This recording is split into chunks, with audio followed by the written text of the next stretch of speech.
আমার হাতটা খুব ব্যথা। একটু জোরে বলো। বাবা হাতটা খুব ব্যথা। কোন জায়গায় ব্যথা বেদনা? এই ডান হাতের কবজিতে। অনেক দিন ধরে হ্যাঁ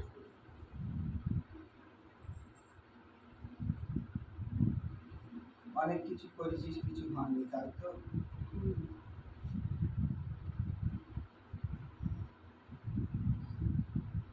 মাঝে মাঝে শিং মাছে মারার মতো যন্ত্রণা করে দেখি।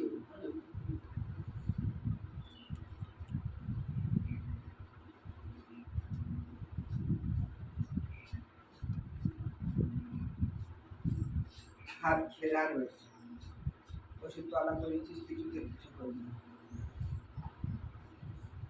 মানে এমনি ঠাকুরতলায় প্রথম এসছে আমার কথা শুনে বাবা, তো এমনি ডাক্তারখানায় গেছে, ডাক্তার বলেছে চর্বি জমেছে। তা আমি কালকেরে বৌদিকে বললাম যে আমার সাথে চলো আমার বাবার কাছে, এবার তুমি দেখো বাবা। হাতে যদি চর্বি জমে বা শিরায় শিরায় যদি চর্বি জমে, শুধু শিরায় তো আর চর্বি জমে থাকে না। যদি চর্বি জমে যদি সারা শরীরে চর্বি জমে, সব জায়গায় ব্যথা, শুধু হাতে কেন? শুধু এইটুকু ব্যথা, আর হাতের তালুটা। পুরাতন ঘি যদি জোগাড় করতে পারিস নিয়ে আসবি, আমি পরে দেবো, টানবি।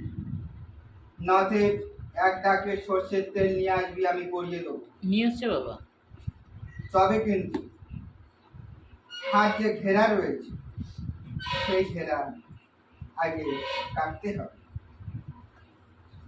তো তার জন্য কী করতে হবে সেটা বাবা বলে দাও। 9টা পান, 9টা জবা ফুলের কুড়ি, একটা মাটির প্রদীপ আর সর্ষের তেল নিয়ে এসে নাম গোত্র বলে মাটির প্রদীপ উজ্জ্বলতি করে মন্ত্র শক্তি দ্বারা সেই পান লাগান করতে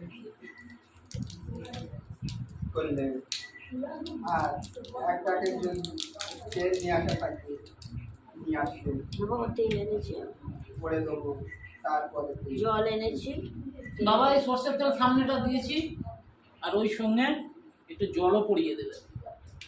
নাম বল। গৌরী মণ্ডল। কেন সামনে দিলাম জল আর তেল।